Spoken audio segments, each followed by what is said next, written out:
प्यारे बच्चों नमस्कार। एक बार फिर से आप सभी का मैथ्स विद पावर में बहुत बहुत स्वागत है। कैसे हैं आप सब? उम्मीद है सभी बच्चे अच्छे होंगे, मस्त होंगे और पढ़ाई कर रहे होंगे। बच्चों मैं आपको एक इन्फॉर्मेशन दे दूं कि ये session specially class 12th Hindi medium वाले बच्चों के लिए। आप चाहे किसी भी बोर्ड के हों, अगर आप हिंदी मीडियम के हों, आप चाहे किसी भी बोर्ड के हों, लेकिन आपका सिलेबस एनसीईआरटी बेस्ड होना चाहिए। यानी स्पेशली आप बात कर सकते हो, आप यूपी बोर्ड की बात कर सकते हो, बिहार बोर्ड की बात कर सकते हो, झारखंड बोर्ड की बात कर सकते हो, एमपी बोर्ड की बात कर सकते हो। ऐसे भी ढेर सारे बोर्ड्स हैं जिनका सिलेबस एनसीईआरटी बेस्ड है। आप तमाम क्लास 12th हिंदी मीडियम वाले बच्चे जिनका सिलेबस एनसीईआरटी बेस्ड है, उन सभी का मैथ्स विद पावर में बच्चों हम लोग डिस्कस करने जा रहे हैं फलन के प्रकार में उस प्रकार के बारे में जो कि सबसे अधिक इंपॉर्टेंट है। हम लोग बात करने वाले हैं बच्चों आच्छादक फलन तथा अंतःक्षेपी फलन के बारे में। इसके पहले वाले सेशन में मैंने आप लोगों को एकेकी फलन तथा बहु एकेकी फलन के बारे में मैंने डिस्कस करा था और बिल्कुल परिभाषा के साथ उसको स्टार्ट करते हुए एग्जाम्पल के साथ उसको मैंने एंड किया था और बिल्कुल सरल तथा आसान भाषा में। अगर आप चैनल पर नए हैं तो आप चैनल को सब्सक्राइब करके बेल आइकन दबा लीजिए ताकि आप तक हर क्लासेस का नोटिफिकेशन आप तक आसानी से पहुंच जाए। आप चैनल को सब्सक्राइब करने के बाद डिस्क्रिप्शन बॉक्स में जाओगे तो आपके सारे प्रीवियस लेक्चर्स आपको मिल जाएगा, आप उसको जरूर देखिएगा। बच्चों आप सभी हिंदी मीडियम वाले बच्चों के लिए मैं पूरे कोर्स का एक सीरीज लेकर के आया हूं जहां पे आपको मैं चैप्टर नंबर फर्स्ट से लेकर के चैप्टर नंबर लास्ट तक के सारे चैप्टर्स को इंट्रोडक्शन के साथ ही साथ सारे एनसीईआरटी के एक्सरसाइज को भी मैं करवाऊंगा। उसके साथ ही साथ अगर आपको नोट्स भी चाहिए तो आप स्क्रीन पे जो आपको नंबर दिख रहा है, नंबर खैर नहीं दिख रहा है, मैं आपको नंबर नोट डाउन कर दूंगा, तो उस पर आप कांटेक्ट करके आप पीडीएफ नोट्स भी ले सकते हैं। तो चलिए बच्चों इस सेशन में हम शुरू करते हैं सबसे इंपॉर्टेंट फलन के प्रकार को, जिसका नाम है आच्छादक फलन, यानी जिसे इंग्लिश में ऑन टू या सरसेक्टिव फंक्शन कहा जाता है। तो आइए स्टार्ट किया जाए। देखिए जरा बच्चों ये आच्छादक फलन क्या है। बच्चों एक चीज ध्यान रखना, कि जो फलन का प्रकार आप पढ़ रहे हो ना, इसमें सबसे इंपॉर्टेंट बात यह है कि आप इसकी परिभाषा को पढ़िए। परिभाषा को पढ़ने के बाद आप इन सारी चीजों को फिल करिए। फिल करने का मतलब यह हुआ कि जैसे आप कोई भी चीज, कोई आपका पसंदीदा चीज आपको दिखता है, आपके मन में खुशी होती है ना, आप उसको फिल करते हो ना, आप उसकी अनुभूति करते हो ना, वही सेम कंडीशन यहाँ पे होगा बच्चों कि यहाँ पे आपको फलन के हर प्रकार के बारे में बात कर रहा हूं। आप पहले उसको फिल करो, उसका एहसास करो, तब जाकर के उसको मीन्स वो दिए गए क्वेश्चन को आप सॉल्व करने की कोशिश करिए। तो आइए मैं आपको परिभाषा के साथ स्टार्ट करते हुए आपको फलन के प्रकार यानी स्पेशली आच्छादक फलन का पूरा फीलिंग दिलाते हुए फिर एग्जाम्पल की ओर मैं आपको लेकर के चलूंगा। तो बच्चों देखा जाए, सबसे पहले मैं परिभाषा की यहाँ पे बात कर लूं। परिभाषा की जहां तक बात है आपके सामने आपकी स्क्रीन पर दिख रहा है। यहाँ पे ये कह रहा है कि आच्छादक फलन यानी जिसे ऑन टू या सरजेक्टिव फंक्शन कहा जाता है, this is the very important function. इसकी परिभाषा क्या है? कह रहा है कि समुच्चय ए से बी पर फलन एफ आच्छादक कहलाता है यदि बी का प्रत्येक अवयव ए के किसी न किसी अवयव का प्रतिबिंब हो। ध्यान देना बच्चों, क्या कर रहा है कि समुच्चय ए से बी पर फलन एफ आच्छादक कहलाता है यदि समुच्चय बी का प्रत्येक अवयव समुच्चय ए के किसी न किसी अवयव का प्रतिबिंब हो। इसका कहने का मतलब, इसको अगर आप समराइज करोगे तो बच्चों आप जानते हो कि फलन को आप ऐसे निरूपित करते हो वेन आरेख से। ये रहा समुच्चय ए और ये रहा समुच्चय बी और ये रहा ए से बी पर एक फलन एफ। अब बच्चों यहां पे कंडीशन ये है कि यदि यहां का प्रत्येक अवयव, यहां यानी कि समुच्चय बी का प्रत्येक अवयव, जितने भी यहां पे अवयव आएंगे वो सारे अवयव ए के किसी न किसी अवयव का प्रतिबिंब होना चाहिए, तब जाके ये फलन क्या कहलाएगा? आच्छादक कहलाएगा। अगर यहां का एक भी अवयव छूट गया जो यहां के किसी अवयव का प्रतिबिंब नहीं है तो ये फलन आच्छादक नहीं कहलाएगा। ध्यान रखना, यानी कि आप यह भी कह सकते हो कि प्रत्येक समुच्चय बी का प्रत्येक वाई समुच्चय ए के किसी न किसी एक्स का प्रतिबिंब होना चाहिए। बच्चों जनरली हम लोग बी यानी कि जो सहप्रांत होता है, इसे सहप्रांत कहते हैं ना, सहप्रांत के अवयव को हम वाई से डिनोट करते हैं और प्रांत के अवयव को हम जनरली एक्स से डिनोट करते हैं, इसलिए मैंने यहाँ पे वाई लिया और यहाँ पे एक्स लिया। इतनी बातें आपको समझ में आ गई। तो कह रहा है कि समुच्चय ए से बी पर फलन एफ अक्षादक कहलाता है यदि बी का प्रत्येक अवयव ए के किसी न किसी अवयव का प्रतिबिंब हो। ठीक है, इसकी कंडीशन। अब यहाँ पे जरा कंडीशन पे फोकस करिए। कह रहा है कि F is the function from A to B, यानी कि समुच्चय ए से बी पर फलन एफ आच्छादक कहलाता है यदि यदि एफ का परिसर बराबर एफ का सहप्रांत। बच्चों ये जो आपको स्पेशल कंडीशन दिया गया है आच्छादक फलन के लिए, इस पे आप फोकस करिए। कह रहा कि यदि एफ का परिसर बराबर एफ का सहप्रांत हो जाएगा तो इस कंडीशन में दिया गया फलन क्या कहलाएगा? आच्छादक कहलाएगा। अभी आपको पूरी क्लैरिटी नहीं आई होगी, मैं आपको एग्जाम्पल के थ्रू आपको चीजों को बताने की कोशिश करूंगा। इसको बच्चों आप याद रखना कि किसी भी फलन को आच्छादक दिखाने के लिए आपको यह दिखाना होगा, आपको यह शो करना होगा कि एफ का परिसर एफ के सहप्रांत के बराबर होना चाहिए। ठीक है, आइए एग्जाम्पल के थ्रू मैं आपको समझाने की बच्चों कोशिश कर रहा हूं। पेशेंस रखो बाबू, इधर आओ जरा। एग्जाम्पल नंबर फर्स्ट, मैं सबसे पहले एक छोटा सा एग्जाम्पल आपके सामने लूंगा, उसके बाद मैं बड़ा एग्जाम्पल लूंगा। ठीक है, ध्यान दीजिएगा। यहाँ पे कह रहा कि यदि ए एक समुच्चय है जिसके अवयव माइनस एक, 2 और 3 है तथा बी एक समुच्चय है जिसके अवयव 1, 4 तथा 9 है तथा एफ ए से बी पर एक फलन इस प्रकार है कि फलन की परिभाषा दिया गया है एफ एक्स बराबर एक्स स्क्वायर। क्या दिया बच्चों? एफ एक्स बराबर एक्स स्क्वायर दिया गया है। तब दिखाइए कि एफ क्या है? एक आच्छादक फलन। ठीक है बच्चों, जरा गौर से देखो। सबसे पहले मैं आपको क्या बोला था? मैंने बोला था कि आप इसकी फीलिंग लीजिए। मैं आपको वेन आरेख द्वारा सबसे पहले इस दिए गए फलन का फीलिंग दिला लूं। फीलिंग दिलाने के बाद बच्चों तब हम लोग डिसाइड करेंगे कि ये फलन आच्छादक है या नहीं। तो जरा बच्चों गौर करना। समुच्चय के अवयव माइनस 1, 2 और 3 है। समुच्चय बी के अवयव 1, 4 और 9 है। 1, 4 और 9। फलन की परिभाषा क्या दी गई है बच्चों? चूंकि फलन की परिभाषा यहां पे दी गई है एफ एक्स बराबर क्या? एक्स स्क्वायर दी गई है। अगर बच्चों यहां पे आप -1 रखते हो, -1, तो -1 यहां पे रखोगे आप, तो यहां पे क्या हो जाएगा? -1 का स्क्वायर यानी कि 1। यानी एक तरह से देखा जाए बच्चों तो इसका जो प्रतिबिंब बना वो क्या बना? 1 बना। सिमिलरली अगर आप इस पे 1 रखते हो बाबू, 1 रखोगे तो ये क्या होगा? 1 का स्क्वायर यानी इसका भी प्रतिबिंब 1 बनेगा, इसका भी प्रतिबिंब 1 बन गया। अब यहां पे क्या रखोगे? x की जगह अगर आप 2 रखते हो, क्या रखते हो? 2 रखते हो, तो ये क्या होगा बच्चों? 2 का स्क्वायर यानी कि ये 4 आ जाएगा। यानी कि बच्चों 2 का प्रतिबिंब क्या बना? 4 बना। सिमिलरली यहां पे अगर आप 3 रखते हो बाबू तो ये क्या हो जाएगा? 3 का स्क्वायर यानी कि ये 9 हो जाएगा। यानी इसका प्रतिबिंब आपका 9 बना। अब आपने क्या देखा? आप बच्चों जरा अपनी आंखों पर भरोसा करिए। आप मेरे कही हुई बातों पे भरोसा मत करिए, आप अपनी आंखों पे भरोसा करिए। जरा देखिए, सोचिए कि क्या इस समुच्चय बी का प्रत्येक अवयव ए के किसी न किसी अवयव का प्रतिबिंब है कि नहीं है या नहीं है? इतना आप बताइए। तो आपका उत्तर होगा कि हाँ सर, समुच्चय बी का प्रत्येक अवयव ए के किसी न किसी अवयव का प्रतिबिंब है। या आप ये भी कह सकते हैं उसको दूसरे शब्द में कि बी के प्रत्येक अवयव के लिए ए में कोई ना कोई पूर्व प्रतिबिंब है। ये भी आप कह सकते हो ना? ठीक है, तो इसका मतलब कि ये हम लोग कंप्लीटली मींस हम लोग फाइनली ये फील कर चुके हैं, ये कॉन्फिडेंटली ये कह सकते हैं कि ये दिया गया फलन आच्छादक है। क्यों है? क्योंकि बी का प्रत्येक अवयव ए के किसी न किसी अवयव का प्रतिबिंब है। ठीक है, इतनी बात तो समझ में आ गई। अब इतनी बात समझ में आ गई तो इसके साथ ही साथ मैंने आपको एक कंडीशन में तो यहां बताया था ना, आपसे ये तो कहा गया था डेफिनेशन में ना कि F is the function from A to B, यानी समुच्चय ए से बी पर फलन एफ आच्छादक होगा। क्या होगा? ये आच्छादक होगा यदि यहां कंडीशन दी गई थी कि एफ का परिसर बराबर एफ का सहप्रांत। ये बातें बताई गई थी। तो जरा इसको भी चेक कर लिया जाए। बिल्कुल चेक कर लिया जाए बच्चों। आइए जरा इसको चेक किया जाए कि क्या ऐसा है।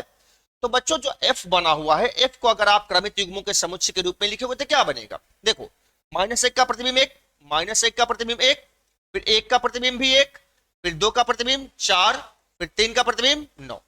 ये बना क्रमित युग्मों के समुच्चय के रूप आपने लिख दिया, तभी तो आप परिसर निकालोगे। हाँ बच्चों, अब आ जाओ, मैं निकाल रहा हूं f का परिसर। अगर मैं एफ का परिसर निकालूंगा तो बच्चों आपने पहले पढ़ा है, अगर आप नए हो चैनल पे तो आप चैनल को सब्सक्राइब करके आप वीडियो के मीन्स वहां पे आप जाओगे तो डिस्क्रिप्शन में आपको सारे वीडियोस का लिंक मिल जाएगा और उसको आप जरूर देखिए। मैं एक एक चीज सारी बातें बताया हुआ हूं, आप मीन्स जहां पे मैं फलन को एक्सप्लेन किया हूं उसको आप जरूर देखिएगा। एफ का परिसर यानी एफ में आए हुए सभी क्रमिक युग्म के द्वितीय अवयव का समुच्चय होता है। यानी ये क्या आया, माइनस एक आया सॉरी द्वितीय अवयव का समुच्चय बच्चों, सॉरी हमसे गलती हो गई, द्वितीय अवयव का समुच्चय यानी 1 4 9, 1 4 9 ये इसका परिसर है। अब जरा बताओ कि इसका परिसर इसके सहप्रांत, सहप्रांत मतलब क्या, समुच्चय भी ना, सहप्रांत मतलब क्या, समुच्चय भी ना, तो समुच्चय भी के बराबर आया कि नहीं आया, आया ना। यानी कि बच्चों आप कह सकते हो कि स्पष्टता यानी कि क्लियरली एफ का परिसर, एफ का परिसर बराबर एफ का सहप्रांत, एफ का सहप्रांत। अतः अतः एफ क्या है बच्चों, एफ क्या है, आच्छादक फलन। एफ क्या है बच्चों, आच्छादक फलन। इस तरह बच्चों आपको एग्जांपल क्लियर हो गया होगा। जिसको भी स्क्रीनशॉट लेना है आप बच्चों बिल्कुल ले लो स्क्रीनशॉट, फिर हम लोग आगे की ओर मूव करते हैं। आइए जरा चला जाए, चलो बच्चों अब हम लोग चलेंगे सेकंड एग्जांपल पे। ये तो बिल्कुल छोटा एग्जांपल था, एकदम बिल्कुल बच्चों वाला एग्जांपल था। बच्चों मैं आपसे जो बात कर रहा था, अगर आप को नोट्स चाहिए, अगर आपको हैंड रिटन नोट्स चाहिए तो आप इस दिए गए नंबर पे, इस दिए गए नंबर पे आप व्हाट्सएप कर लो। व्हाट्सएप कर लोगे तो आपको बता दिया जाएगा कि कहां से आपको पीडीएफ नोट्स अवेलेबल होगा। बिल्कुल हैंड रिटन नोट्स आपको मिलेगा, हर चैप्टर का नोट्स आपको मैं प्रोवाइड करूंगा, तो आप बिल्कुल इस नंबर पे आप कांटेक्ट कर सकते हैं। ठीक है, आप व्हाट्सएप कर लीजिए। व्हाट्सएप करने से आपको मीन्स वहां पे आपको इंफॉर्मेशन दे दिया जाएगा कि कहां से आपको पीडीएफ नोट्स अवेलेबल। चलो बच्चों अब ये आ गया अंतःक्षेपी फलन, लेकिन अंतःक्षेपी फलन से पहले भैया हमें एक और एग्जाम्पल करना था। कहां गया एक एग्जाम्पल और, एक एग्जाम्पल और कहां गया भाई, ये तो छोटा वाला एग्जाम्पल आ गया था, बड़ा वाला एग्जाम्पल नहीं आया क्या? कोई बात नहीं बच्चों, कोई बात नहीं, जब यहाँ पे बड़ा वाला एग्जाम्पल नहीं हुआ है, मीन्स हमारा टाइपिस्ट थोड़ा सा मिस्टेक कर दिया है, कोई बात नहीं बच्चों, मैं एक बड़ा वाला एग्जाम्पल आपको लिख के समझा दे रहा हूं, आप बिल्कुल परेशान रहिए, बिल्कुल बेफिक्र होकर के पढ़ाई करिए। एग्जाम्पल नंबर सेकेंड आ जाओ बच्चों, मैं यहाँ पे बात कर रहा हूं भैया एग्जाम्पल नंबर सेकेंड की। एग्जाम्पल नंबर सेकेंड की मैं बात करूं, अगर आपसे कह दिया जाए कि एफ इज द फंक्शन, एक सेकेंड, अगर मैं कहूं कि F is the function from R to R, F is the function from R to R इस प्रकार परिभाषित है कि, इस प्रकार परिभाषित है कि एफ एक्स बराबर x plus one, F x बराबर एक्स प्लस वन है, तब आप ये सिद्ध करके दिखाओ कि ये फलन क्या है, आच्छादक फलन। क्या है, आच्छादक फलन है, ये आपको सिद्ध करके दिखाना है। बच्चों जरा गौर करो, यहां पे जरा ध्यान से देखो कि फलन का प्रांत भी क्या है, वास्तविक संख्याओं का समुच्चय है, इसका सहप्रांत भी क्या है, वास्तविक संख्याओं का समुच्चय है। अब आया है ऊंट पहाड़ के नीचे, ठीक है, अभी आपने लास्ट एग्जांपल में तो बिल्कुल वो लॉलीपॉप टाइप का एग्जांपल था, आपने आसानी से कर लिया। वहां पे जो एग्जांपल दिया गया था वो परिमित समुच्चय पे परिभाषित था, उसको आप आसानी से उसकी फीलिंग आपने ले लिया। फीलिंग क्या लिया, आपको सारी चीजें वहां पे दिख गई कि समुच्चय बी के सारे अवयव एक एक किसी न किसी अवयव के प्रतिबिंब है। अब यहाँ पे ऊंट पहाड़ के नीचे आया हुआ है बच्चों, क्योंकि देखो कंडीशन क्या है, यहाँ पे ये जो दोनों समुच्चय दिए गए हैं बच्चों, ये भी क्या है, आर है, और ये भी क्या है बच्चों, आर है, यानी कि इसका प्रांत भी क्या है, वास्तविक संख्याओं का समुच्चय है, तो इसमें अनंत संख्याएं आएंगी, यहां भी आपको अनंत संख्याएं आएंगी। अब इसे हमें बताना है कि ये फलन क्या है, आच्छादक है। अब ये फलन आच्छादक तब होगा जब यहाँ के प्रत्येक वाई के लिए, जब यहाँ का प्रत्येक वाई यहाँ के किसी न किसी एक्स का प्रतिबिंब होना चाहिए, तब जाके ये फलन क्या होगा, आच्छादक होगा। ये कह देना तो आसान काम है। अब आप कहोगे सर आपने तो कह दिया, बिल्कुल आप आसानी से कह दिया, लेकिन इसकी फीलिंग कैसे ली जाए, इसका एहसास कैसे किया जाए? तो बच्चों मैं आपको हर एक क्वेश्चन का एहसास दिलाऊंगा, फीलिंग दिलाऊंगा, उसके बाद मैं एक्सप्लेनेशन यानी उसका जो क्या बोलते हैं, उसका जो सॉल्यूशन होगा, जो हम लोग सॉल्यूशन जो स्टेटमेंट लिखते हैं, तब बाद में हम स्टेटमेंट पे चलेंगे। पहले हम लोग कहां फोकस करेंगे, पहले हम लोग बच्चों फीलिंग लेंगे। ठीक है, आपको यहाँ पे यानी कि मैथ्स विद पावर में आपको मैथ्स को पढ़ना नहीं है बच्चों, मैथ्स की फीलिंग लेनी है, मैथ के साथ एंजॉय करना है। बिल्कुल आप रिलैक्स मोड में रहिए, मैं आपको हैंड रिटन नोट्स भी अवेलेबल करवाऊंगा। अब चलो बच्चों, इसको कैसे एहसास किया जाए कि यहाँ का प्रत्येक वाई यहाँ के किसी न किसी एक्स का प्रतिबिंब है। आ जाओ बच्चों, सॉल्यूशन यहां से मैं स्टार्ट करता हूं। सॉल्यूशन जरा गौर करना, आपको फलन क्या दिया है, फलन दिया है बच्चों एफ एक्स बराबर x plus one, F x बराबर एक्स प्लस वन। बच्चों स्टेप बाय स्टेप जैसे मैं कर रहा हूं वैसे आप भी करिएगा। अब जरा गौर करो बच्चों, इस एफ एक्स को मैं वाई लिख सकता हूं, क्या लिख सकता हूं, वाई, ठीक है, क्योंकि एफ एक्स क्या है, एक्स का प्रतिबिंब है। प्रतिबिंब है, यानी कि कहीं ना कहीं ये क्या है, सहप्रांत का अवयव है, और सहप्रांत के अवयव को हम y लिख सकते हैं। तो y बराबर क्या आ गया, x+1 आ गया। अब जरा देखो, ये y किस पे डिपेंड है, x पे डिपेंड है भैया। x की वैल्यू जैसे जैसे चेंज होगी वैसे वैसे y चेंज होगी, यानी कि ये पूरा का पूरा फलन क्या है, यहाँ पे y in terms of x है, यानी y x के पदों में परिभाषित है। अब हमारा काम क्या होगा, अब हम इसको चेंज करेंगे, यानी x को अब y के पदों में परिभाषित किया जाएगा। क्या किया जाएगा, x को y के पदों में परिभाषित किया जाएगा। यानी कि बच्चों देखो अभी क्या हो जाएगा, y-1 बराबर x, यानी कि बच्चों आप कह सकते हो कि x बराबर y-1, x बराबर y-1। अब बच्चों आप यहाँ पे क्या कर लिए, यहाँ पे जो फलन आपका y x के पदों में परिभाषित था, अब इसको आप चेंज करके आपने x को y के पदों में परिभाषित कर दिया, क्योंकि x क्या हो गया, y पे डिपेंड हो गया। y जैसे जैसे चेंज होगा वैसे वैसे x भी चेंज होगा, ठीक है। अब जरा सोचो, अब बच्चों जरा यहाँ पे गौर करो, जरा सोचो समझो। आप समझो, अगर मैं यहां से y की कोई भी वैल्यू लूं, देखो y क्या है, पूरी की पूरी वास्तविक संख्या है बच्चों। यहां पे आप y की कोई भी वैल्यू लोगे, जो आपके मन में आए वो ले लो। आप y की कोई भी वैल्यू लोगे तो उसके लिए कोई ना कोई x आपको मिलेगा। यहां पे x मिलने का मतलब क्या है कि ये x क्या होना चाहिए, वास्तविक संख्या होनी चाहिए।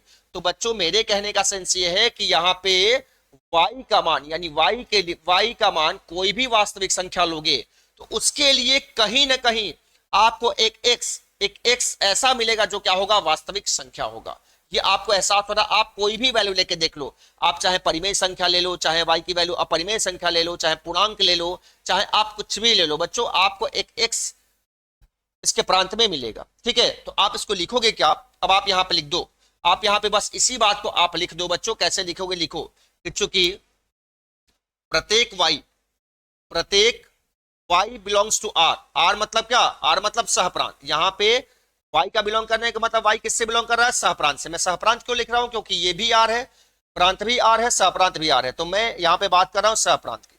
प्रत्येक y बिलोंग्स टू r के लिए, प्रत्येक y बिलोंग्स टू r के लिए एक x बिलोंग्स टू r, एक x बिलोंग्स टू r। इस r का मतलब क्या, यानी कि प्रांत, एक x बिलोंग्स टू r। यानी जो मैं ये लाइन लिखा हूं इसको आप ऐसे भी लिख सकते हो, आप इसको चाहो बच्चों तो आप, अगर आपको ये समझ में नहीं आ रहा तो आप ऐसे भी लिख सकते हो। आप यहां पे लिख सकते हो कि चूंकि सहप्रांत का प्रत्येक अवयव अवयव प्रांत के किसी न किसी अवयव का प्रतिबिंब है, अवयव का प्रतिबिंब है, अवयव का प्रतिबिंब है, ठीक है। अतः इफ आच्छादक फलन, बात समझ आई बच्चों, क्लियर हो गया। आई थिंक बच्चों आपको फीलिंग आ गई होगी। बच्चों ऐसे तो मैंने एक ही एग्जांपल यहां पे दिया, बट मैं आपको एक्सरसाइज कराऊंगा, और एक्सरसाइज में मैं एनसीईआरटी एक्सरसाइज के सारे क्वेश्चन को 1 बाय 1 कर कराऊंगा, वहां पे आपको मैं कंप्लीटली फीलिंग दिला दूंगा, ये मेरा वादा है। तो इस तरह बच्चों आपको आच्छादक फलन समझ में आ गया। अब मैं मूव करता हूं कहां पे, अब हम लोग चलेंगे बच्चों अंतःक्षेपी फलन की ओर। कहां चलेंगे, अंतःक्षेपी फलन की ओर, जो कि आपका ये नेक्स्ट टाइप है। सॉरी बच्चों, देखो अब मैं बात करता हूं, अगर आपको आच्छादक फलन समझ में आ गया तो मैं अब बात करने वाला हूं अंतःक्षेपी फलन के बारे में। तो आइए बात किया जाए बच्चों अंतःक्षेपी फलन। अंतःक्षेपी फलन की जहां तक बात है बच्चों, तो अंतःक्षेपी फलन को बच्चों हम लोग अंग्रेजी में इनटू फंक्शन कहा जाता है। क्या कहा जाता है, इनटू फंक्शन कहा जाता है। ये बच्चों अंतःक्षेपी फलन बिल्कुल आच्छादक फलन का क्या होता है, अपोजिट होता है। क्या होता है, अपोजिट होता है। ये आपको कैसे पता चलेगा, ये आपको बस जस्ट पता चलने वाला है, जैसे आप परिभाषा पढ़ोगे आपको समझ में आने वाला, आपको पता चल जाएगा। कह रहा है कि समुच्चय ए से बी पर फलन f अंतःक्षेपी कहलाता है यदि b के एक या एक से अधिक अवयव, b के, आप यहां पे एक चीज और लिख दो कि यदि b के कम से कम एक अवयव, या ये भी सही है कि यदि b के एक या एक से अधिक अवयव एक एक किसी अवयव का प्रतिबिंब ना हो, एक एक किसी अवयव का प्रतिबिंब ना हो। बच्चों फिर से सुनो, करा कि समुच्चय ए से बी पर फलन f अंतःक्षेपी कहलाता है यदि b के एक या एक से अधिक अवयव एक एक किसी अवयव का प्रतिबिंब ना हो। ये क्या है, ये बिल्कुल आच्छादक का उल्टा। अगर आपको फीलिंग नहीं आई तो मैं आपको फीलिंग दिला दे रहा हूं, जरा ध्यान से देखो बच्चों, वेन आरेख के द्वारा मैं फीलिंग आपको दिला दे रहा हूं ये है बच्चों आपका सेट ए यानी समुच्चय ए और ये है समुच्चय बी। यहां से ए से बी पर फलन एफ है। अब बच्चों जरा गौर करो, अब ये कह रहा है कि इस बी में कम से कम एक या एक से अधिक, कम से कम एक कहने का मतलब कि एक तो अवश्य होना चाहिए, एक हो जाए, दो हो जाए, तीन हो जाए, चार हो जाए, कुछ भी हो जाए, यानी कि यहां पे कम से कम एक वाई ऐसा होना चाहिए जो यहां के किसी अवयव का प्रतिबिंब ना हो, प्रतिबिंब ना हो, यानी कि यहां का कोई ना कोई अवयव छूटना चाहिए, तब जाके ये फलन क्या होता है, अंतःक्षेपी कहलाता है। अब कैसे होगा मैं दिखा रहा हूं, आप चिंता ना करिए। अब यहां पे कंडीशन देखो, कंडीशन जैसा कि आपने आच्छादक में भी देखा था बच्चों, यहां कंडीशन देखो, कह रहा है कि if the function from A to B अंतःक्षेपी कहलाता है, यानी कि समुच्चय ए से बी पर फलन एफ अंतःक्षेपी कहलाता है यदि एफ का परिसर, देखो बच्चों यहां में स्प्रिंट हुआ है, ये इक्वल साइन है, यहां पे मिसप्रिंट हुआ है, कह रहा है कि एफ का परिसर बराबर एफ का परिसर बराबर, एक मिनट बच्चों थोड़ा सा मिस्टेक हुआ है, यहां पे आप प्रॉपर सबसेट का चिन्ह लगाओगे, क्या लगाओगे, उचित उपसमुच्चय का, क्या लगाओगे, उचित उपसमुच्चय का, यानी ये कह रहा है कि ए से बी पर फलन एफ अंतःक्षेपी कहलाएगा यदि एफ का परिसर, एफ का परिसर क्या होना चाहिए, ये उचित उपसमुच्चय होना चाहिए, किसका, एफ का सहप्रांत का, यानी इसका परिसर अगर इसके सहप्रांत का उचित उपसमुच्चय हो जाए तो ये फलन क्या कहलाएगा, अंतःक्षेपी कहलाएगा। इतनी बातें याद आ गई। अब बच्चों इसको आप याद रखिएगा, इसको आप याद रखिएगा, मैं आपको एग्जांपल के थ्रू बताने की कोशिश करूंगा, जिसको भी स्क्रीनशॉट लेना है ले लो। वैसे आप अगर आप नोट्स चाहते हो तो आपको नोट्स भी मैं प्रोवाइड करा दूंगा, आपको स्क्रीन पर जो नंबर दिख रहा है इस पे आप व्हाट्सएप करिए, व्हाट्सएप करने के बाद मैं आपको बताऊंगा कि आपको कैसे नोट्स अवेलेबल हो पाएगा। ठीक है, चलिए आगे बढ़िए, आगे बढ़ा जा। अब चलो बच्चों, अब यहां पे एग्जांपल की बात करता हूं, क्योंकि बच्चों ये जो परिभाषा होता है ना, परिभाषा महज एक फॉर्मेलिटी है, एक औपचारिकता मात्र है, जो आपके नोट्स का एक श्रृंगार होता है। असली फीलिंग तो आपको एग्जांपल के थ्रू आती है, जब तक आप एग्जांपल नहीं करोगे तब तक आपको कंप्लीटली फीलिंग नहीं आएगी, इसलिए आप ध्यान दीजिएगा बच्चों। अब जरा गौर करो, यहाँ पे एग्जांपल नंबर फर्स्ट की मैं बात कर रहा हूं, करा यदि ए एक समुच्चय है जिसमें चार अवयव 1 2 3 और 4 आए हैं, तथा बी एक समुच्चय है जिसमें अवयव कितने आए हैं, इसमें 3 5 7 9 और 10, इसमें इतने अवयव आए हैं। ठीक है, अब कह रहा है कि यदि ए से बी पर फलन एफ है, यदि ए से बी पर फलन एफ इस प्रकार है कि एफ एक्स बराबर 2x प्लस 1, एफ एक्स बराबर 2x प्लस 1, तब दिखाइए कि एफ अंतःक्षेपी फलन है, तब दिखाइए कि एफ क्या है, अंतःक्षेपी फलन है। अब कैसे दिखाएं, अब जरा गौर करना बच्चों कि दिखेगा कैसे, तो आपको मैं दिखा रहा हूं, आप यहां पे कंप्लीटली पहले फिलिंग ले लो, उसके बाद बच्चों हम क्या करेंगे, यहां पे स्टेटमेंट लिखेंगे, ये रहा समुच्चय ए और ये रहा समुच्चय बी, ए से बी पर फलन एफ है। अब सबसे पहले इसके एलिमेंट्स को लिखा जाए, एलिमेंट्स क्या है, एक 2 3 4, ठीक है। उसके बाद बी के एलिमेंट क्या है, 3 5 7 9 और 10। अब करा कि हमें दिखाना इस फलन को कि ये क्या है, अंतःक्षेपी फलन है। फलन की परिभाषा क्या है बच्चों, फलन की परिभाषा यहां पर दी गई है, एफ एक्स बराबर 2x प्लस 1। ठीक है, अब जरा गौर करो, अब ये फलन अंतःक्षेपी तभी हो पाएगा, कब हो पाएगा, यानी जो आपको परिभाषा अभी अभी जो बताया है उस परिभाषा के अनुसार ये फलन अंतःक्षेपी तभी हो पाएगा जब यहां का कम से कम एक अवयव ऐसा हो जो यहां के किसी अवयव का प्रतिबिंब न हो, यही है ना। तो आइए बच्चों जरा देखा जाए, अब जरा देखा जाए कंडीशन क्या होगी, अभी अभी मैंने आपको एक्सप्लेन करा। अब आप x की वैल्यू 1 लो, अगर यहां पे x की वैल्यू 1 लेते हो बच्चों तो ये क्या हो जाएगा, 2 गुणे 1 प्लस 1, यानी कि ये 3 हो जाएगा, यानी 1 का प्रतिबिंब क्या हो गया बच्चों, 3 हो गया। सिमिलरली अगर x की वैल्यू आप यहां पे 2 लेते हो बाबू तो क्या हो जाएगा, 2 गुणे 2 प्लस 1, यानी ये क्या हो जाएगा, 5 हो जाएगा। 2 का प्रतिबिंब बच्चों क्या हुआ, 5 हुआ। अगर आप x की वैल्यू क्या लेते हो, 3 लेते हो बाबू तो क्या हो जाएगा, 2 गुणे 3 प्लस 1, यानी कि ये 7 हो जाएगा, यानी 3 का प्रतिबिंब क्या हुआ बच्चों, 7 हुआ। अब जरा अगर आप x की वैल्यू 4 लेते हो तो 2 गुणे 4 प्लस 1, यानी कि ये क्या हो जाएगा, 9 हो जाएगा, यानी 4 का प्रतिबिंब 9। बच्चों आपने क्या देखा, आप अपने आंखों से देखिए, आपने ये देखा कि यहां पे यानी समुच्चय बी का एक अवयव ऐसा छूट गया, समुच्चय बी का अवयव 10 ये छूट गया है जो ए के किसी अवयव का प्रतिबिंब नहीं है।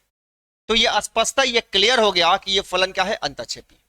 अब फलन अंतःक्षेपी है, अब फलन अंतःक्षेपी होने का जो आपको कंडीशन बताया गया तो वो तो ये बताया गया था ना कि जो एफ का परिसर है, जो एफ का परिसर है वो क्या होना चाहिए, एफ का सहप्रांत का उचित उपसमुच्चय होना चाहिए।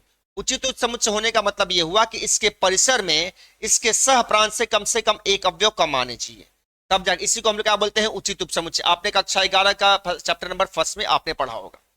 अब जरा इसको कैसे देखा जाए भैया, इसको स्पष्टता में दिखाना भी तो पड़ेगा ना। हम लोगों ने इसकी फीलिंग ले ली है, लेकिन ये फीलिंग आपको एग्जामिनर को भी दिलानी पड़ेगी। तो कैसे दिलाओगे, जरा गौर करना। देखो, पहले आप एफ को क्रमिक युग्मों के समुच्चय के रूप में लिखो। तो कैसे लिखोगे, एक का प्रतिबिंब क्या बना है, 3 बना है। दो का प्रतिबिंब क्या बना है, 5 बना है। 3 का प्रतिबिंब क्या बना है, 7 बना है। यही बना है ना, यही आपका एफ क्या हो गया, क्रमिक युग्मों के समुच्चय के रूप में। अगर मैं यहां से क्या निकालू, एफ का परिसर निकालू। एफ के परिसर की मैं बात करूं बच्चों, तो क्या होता है, मीन्स इस फलन में आए हुए द्वितीय अवयव के समुच्चय को इसका परिसर कहा जाता है, यानी कि 3, 5, 7 आ गया, ये इसका परिसर आ गया।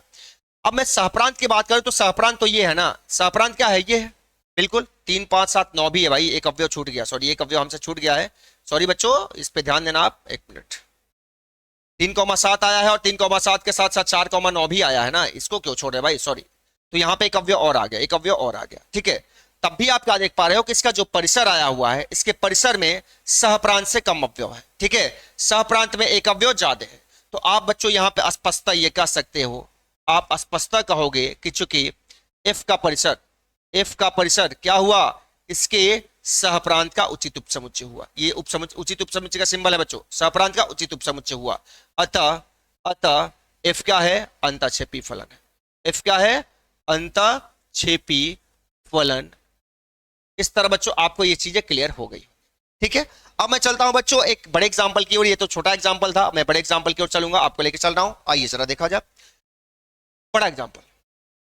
हाँ, बड़ा एग्जांपल ये रहा आपके सामने, आपके स्क्रीन पर, ठीक है। अब बड़ा एग्जांपल ये क्या रहा, नहीं ये तो नहीं, ये बड़ा एग्जांपल नहीं है बच्चों, बड़ा एग्जांपल हमें यही लेना पड़ेगा, ठीक है। तो मैं एग्जांपल ले ले रहा हूं, ये मींस प्रिंटिंग मिस्टेक है, टाइप नहीं कर पाया वो टाइपिस्ट, कोई बात नहीं, मैं लिख दे रहा हूं, आप परेशान ना होइए। एग्जांपल नंबर सेकंड बच्चों, देखो एग्जांपल नंबर सेकंड क्या कर रहा है। एग्जांपल नंबर सेकंड कर रहा है कि यदि f is the function from z to z है। f क्या है, पूर्णांकों के समुच्चय से पूर्णांकों के समुच्चय पे एक फलन है, और ये परिभाषित कैसे है, परिभाषित है fx बराबर x स्क्वायर द्वारा। तब आप ये बताइए, ये सिद्ध करिए कि ये फलन क्या है, अंतःक्षेपी फलन है। हमें ये सिद्ध करके दिखाना। अब कैसे दिखाया जाए, पहले बच्चों आप इसकी फीलिंग लो, फीलिंग लेने के बाद तब जाकर के इसको हम लोग दिखाने की कोशिश करेंगे। बच्चों फलन का प्रांत भी पूर्णांक है और सहप्रांत भी पूर्णांक है।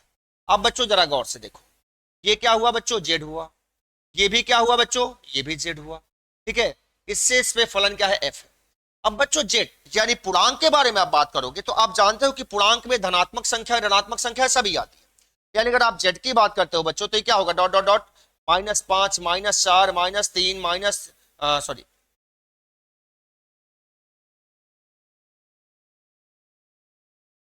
-3 -2 -1 0 1 2 3 4 ऐसी संख्याएं आती जाएंगी।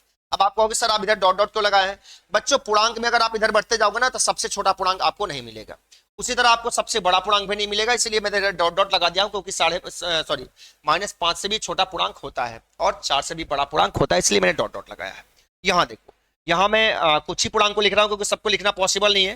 मैं लगा दिया डॉट डॉट, यहां पे मैंने लिया -3 -2 -1 0 1 2 3 डॉट डॉट डॉट। यहां भी मैंने ले लिया बच्चों डॉट डॉट डॉट -3 -2 -1 0 1 2 3 4 5 6 ऐसे संख्या मैंने ले ली, ठीक है। अब यहां पे फलन की परिभाषा क्या है बच्चों, अगर आप फलन की परिभाषा की बात करते हो बच्चों, तो फलन की परिभाषा यहां पे दी गई है, क्या दी गई है, एफ एक्स बराबर क्या दिया गया है, एक्स स्क्वायर। क्या दिया है, एक्स स्क्वायर। अब बच्चों जरा गौर करो, जरा गौर करिए, यहां पे कंडीशन क्या है, यहां पे कंडीशन ये है बच्चों कि अगर आप x की वैल्यू -1 लेते हो तो -1 लगो तो -1 का वर्ग भी 1 ही होता है, यानी -1 का पूर्णांक भी 1 ही हुआ और 1 का पूर्णांक भी 1 ही हुआ। उसी तरह अगर आप x की वैल्यू -2 लेते हो तो -2 का स्क्वायर 4 होता है, -2 का स्क्वायर 4 और 2 का स्क्वायर भी 4। उसी तरह 0 का प्रतिबिंब क्या बनेगा, 0 आप रखोगे तो 0 का स्क्वायर यानी 0 0। अब बच्चों यहां पे सबसे गंभीर समस्या यह है कि यहां पर जो फलन की परिभाषा दी गई है वो क्या है, एफ एक्स बराबर एक्स स्क्वायर। बच्चों इस x का मान चाहे आप जो रखो, इसमें से आप x का मान जो रखो, यानी कि चाहे धनात्मक रखो या ऋणात्मक रखो, आप कुछ भी रखोगे तो यहां पे इसका जो वर्ग आएगा वो क्या आएगा, केवल धनात्मक आएगा। क्या आएगा, धनात्मक आएगा। क्योंकि बच्चों आपको मालूम है कि धनात्मक संख्याओं का वर्ग भी धनात्मक होता है, और ऋणात्मक संख्याओं का वर्ग भी धनात्मक होता है।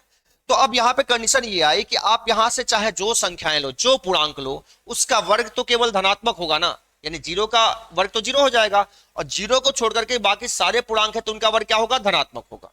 इसका मतलब कि इसमें जितनी ये ऋणात्मक संख्याएं आ रही हैं, जितने जितने यहां पर ऋणात्मक पूर्णांक आ रहे हैं, वो ऋणात्मक पूर्णांक इधर के किसी अवयव के प्रतिबिंब नहीं होंगे, इधर के किसी अवयव के प्रतिबिंब नहीं होंगे। तो ये क्लियर हो गया है कि इसके सह प्रांत में मींस ढेर सारे ऐसे अवयव, यानी कि आप ये भी कह सकते हो कि कम से कम एक अवयव ऐसा छूट रहा है जो प्रांत के किसी अवयव का प्रतिबिंब नहीं। फीलिंग आ गई? जब ऐसा है इसका मतलब फलन क्या है, अंतःक्षेपी है। लेकिन इसको लिखा कैसे जा, तो आइए मैं आपको लिखने सिखा रहा हूं। आप पहले आप देखो कैसे लिखेगा। अब बस जैसे बच्चों के लास्ट क्वेश्चन में भी हमने लिखा था कि फलन की परिभाषा हमारा ये है, इसको हम क्या लिखेंगे, y बराबर एक्स स्क्वायर। याद करो लास्ट क्वेश्चन में भी मैंने क्या किया था, एफ एक्स को y लिखा था, इधर y बराबर ये एक्स स्क्वायर हो गया। अब क्या है कि यहाँ पे फलन y x के पदों में व्यक्त है। अब हम क्या करेंगे, x को y के पदों में व्यक्त करेंगे, यानी कि दोनों तरफ वर्ग लें, वर्ग लेंगे तो ये अंडर रूट वाई बराबर एक्स आ गया ना। यानी आप कह सकते हो बच्चों की x बराबर अंडर रूट वाई, एक्स बराबर अंडर रूट वाई, एक्स बराबर अंडर रूट वाई। अब क्या करें, अब क्या करें, कैसे दिखाएं? तो बच्चों मैं दिखा रहा हूं आपको, आप जरा गौर करो। आपने देखा कि इधर y की जगह पे जितने y के जगह पे जितने ऋणात्मक पूर्णांक आएंगे वो इधर के किसी संख्याओं का वर्ग, इधर के किसी संख्याओं का प्रतिबिंब नहीं होंगे। आपने इसका एहसास ले लिया है। इसी बात को लिख देना है। कैसे लिखोगे, अंतःक्षेपी होने के लिए यहां पे एक ऐसा एग्जांपल, एक भी ऐसा अवयव मिल जाए जो यहां के किसी अवयव का प्रतिबिंब नहीं है तो अंतःक्षेपी हो जाएगा। ढेर सारे दिखाने की जरूरत ही नहीं है। तो बच्चों आप एक गौर करो, मैं यहां पे ले रहा हूं, मैं यहां पे कह दे रहा हूं साफ साफ कि y बराबर -1 के लिए, y बराबर -1 के लिए x का परिभाषा क्या है, अंडर रूट वाई ना। अंडर रूट वाई का मतलब क्या, यानी कि अंडर रूट -1, अंडर रूट -1। भैया y बराबर -1 के लिए x की वैल्यू क्या मिली, अंडर रूट -1 मिली। अब ये अंडर रूट -1 इस y के लिए तभी वैलिड होता, तभी वैध होता जब वो इस समुच्चय में आता। और इस समुच्चय में कौन से अवयव आएंगे, केवल और केवल पूर्णांक आएंगे। लेकिन बच्चों ये पूर्णांक नहीं होता है, ये पूर्णांक नहीं होता है, यानी कि जो इस y के इस वैल्यू के लिए x की जो ये वैल्यू मिली है ये पूर्णांक नहीं है, यानी ये प्रांत का सदस्य नहीं है।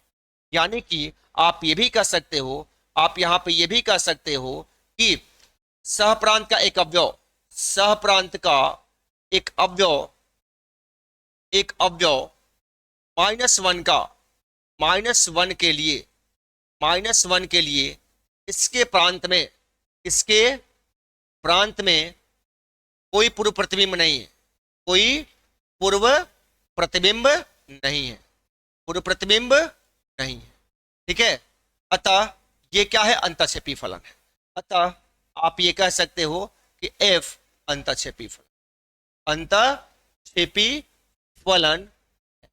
ठीक है, अब यहां पे ये कोई दिखाना आवश्यक नहीं है कि आप दिखाओ कि f का परिसर f के सहप्रांत का क्या है, उचित उपसमुच्चय। ऐसा कुछ दिखाना जरूरी नहीं है, आप ये स्टेटमेंट लिख दिए हो काफी है। अब कुछ बच्चे कहेंगे कि सर आपने ये क्या लिख दिया कि सहप्रांत का एक अवयव -1 के लिए इसके प्रांत में कोई पूर्व प्रतिबिंब नहीं है। अरे भाई, अगर आप लिखना चाहते हो तो आप वही लिख दो ना। अगर आपकी इच्छा है तो आप इसके बदले आप ये भी लिख सकते हो कि सहप्रांत का एक अवयव, का एक अवयव, एक अवयव -1 प्रांत के किसी अवयव का प्रतिबिंब नहीं है, प्रांत के किसी अवयव का, अवयव का प्रतिबिंब नहीं, प्रतिबिंब नहीं, प्रतिबिंब नहीं है। अतः f अंतःक्षेपी फलन है। चाहे ये लिखो, यानी कि चाहे ये कहो कि यहां का -1 के लिए यहां पे कोई पूर्व प्रतिबिंब नहीं है, या आप कहो कि यहां का -1 यहां के किसी अवयव का प्रतिबिंब नहीं है, दोनों सेम स्टेटमेंट हुआ बच्चों, कोई दिक्कत नहीं है। इस तरह बच्चों आपको अंतःक्षेपी फलन का पूरी तरह से फीलिंग आ गया होगा, आपने इस बात को समझ लिया होगा। बच्चों मैं आपके क्लास 12th एनसीईआरटी एक्सरसाइज 1.2 जब कराऊंगा, जहां पे फलन के प्रकार से संबंधित क्वेश्चन है, तो वहां पे मैं आपको एक एक चीज क्लियर करूंगा, एक एक क्वेश्चन की कंप्लीटली फीलिंग दिलाऊंगा।